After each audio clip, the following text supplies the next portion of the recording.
What are the intercepts of the function f of x equals x cubed plus then 27?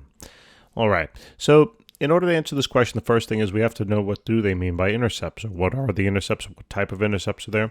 We have two types of intercepts, right? We have x-intercepts, and then we have y-intercepts. Now, when you look at a graph, right, we know that this is generally the x-axis, right, the horizontal axis, and the vertical axis is going to be y. Let's just pretend I have a function. I'm just going to draw it. It has no relationship to this particular function that is on the page, all right, just some kind of crazy thing. The x-intercepts, it turns out that the x-intercepts are going to be the locations, the coordinates, where the function crosses that x-axis. So meaning the coordinates of this point, the coordinates of this point, the coordinates of this point, the coordinates of this point, and the coordinates of that point. All right. Now you can kind of just give the x values of that coordinate if you want, but generally speaking, it might be better to think about the coordinates both x and y. And the reason for that is because it'll help us solve things when we look back at the function.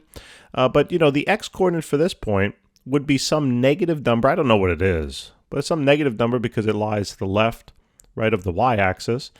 And I know that the y value is going to be 0. That's actually something I'm always going to know about every type of x-intercept ever imaginable, that the y value will always be 0. Okay, so you might want to keep that in mind, that the y value here is equal to 0 for the x-intercepts.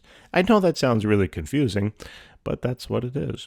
For the y-intercepts then, we would look to see where the graph crosses the y-axis. Now if it's a function, it should only have one y-intercept. It should not have any more than one. Otherwise, it's not a function. It wouldn't pass the vertical line test, right? And we have a whole functions playlist. If that sounds a little unfamiliar, check that out. Now, what do we know about this particular point in particular? This particular point in particular. Is that redundant? I think it is. But in any case, I just want you to know that we're really focusing on this point. So I know that the x value of all the y-intercepts is going to be 0 now, okay? But I don't know what this y-intercept is. In this function, I know it's going to be some negative number, but who knows what it is. So just keep that in mind that when you're dealing with the y-intercepts, the x will always be 0, okay? That's going to help you with problem solving. Now, let's get back to business, okay? If I want to first, let's say, find the y-intercept, all right? Let's say I want to find that y-intercept. I know that if I want to find the y-intercept, that the x value will be 0 for the reasons I literally just explained, right? So keep that in mind, that you know for your y-intercept that the x value will equal 0, okay? Now, let's rewrite this function here. F of x is equal to x cubed plus 27. Now remember, I've said this many times in the past, you can think of f of x as simply saying y. So just erase it, all right? Just plug in y for yourself. It's the same thing, okay? Now, all I want to do when I solve for the y-intercept is I want to plug in the x value of 0. Why? Well, because w-h-y, not the letter y, but y, because I know that to be the case, right? Because that's just in the nature of the y-intercept, that the x-coordinate will always be 0. So watch what I'm going to do. I'm going to plug in 0 for x, and now I have a math equation that I can easily solve. I have only one unknown, right? This is just then 27, and that's going to be the value of the y-intercept, or that's the y value of the y-intercept, okay? So in terms of writing then, I'll write it on the upper left-hand corner. For the y-intercept then, we know the coordinates are going to be 0 for the x and 27 for the y, okay? All right, now let's do the x-intercept. Or x-intercepts. I mean, it depends on the function, okay?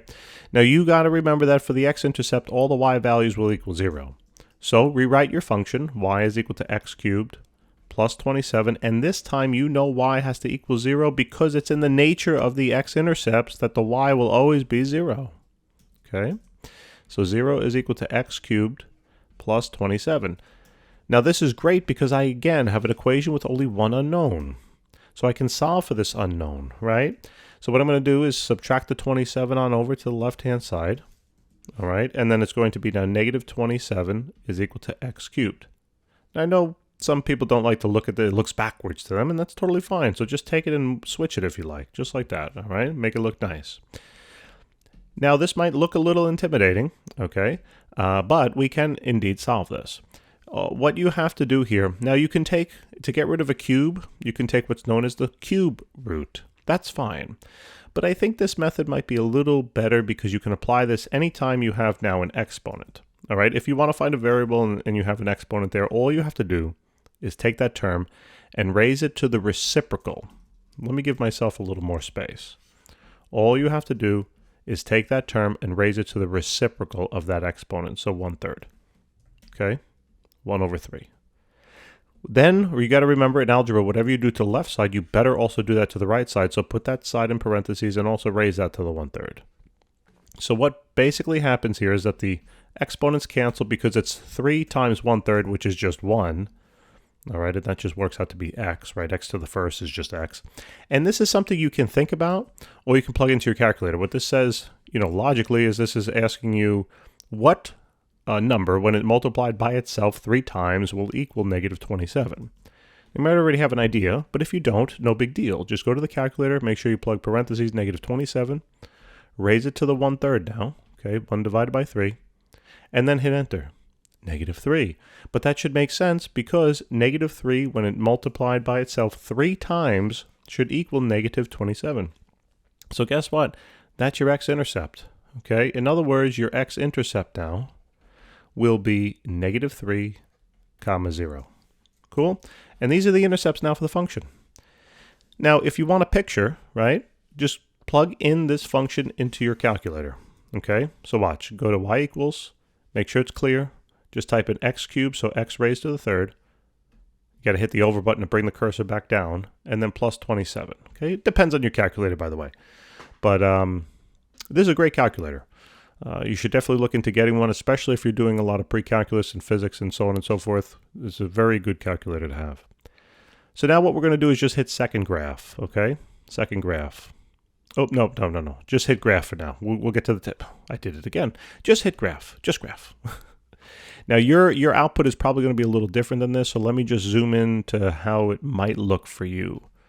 You're probably going to get something that looks like this. You might say, well, okay, great, I get a line.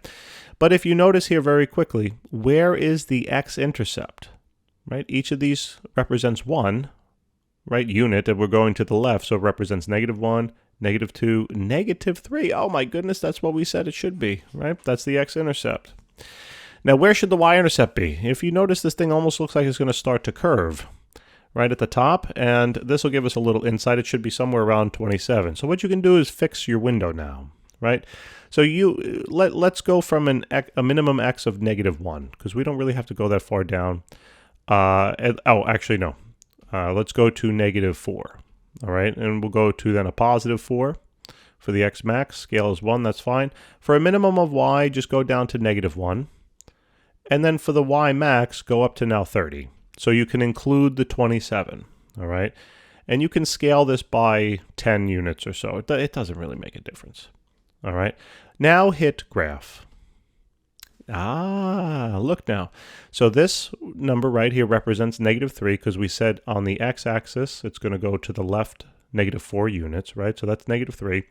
And each one of these tick marks here on the y-axis represented 10. So that's 10, that's 20, that's 30. Doesn't that look like 27 to you? Right? Very close. Now you can also go in. So this is basically, if I had to bring this on in over here, right? This is your x-intercept now. This is what we were talking about right here. X-intercept, and this is the y. Okay? You can also go to your second table. So hit second table, and now you can start searching, right?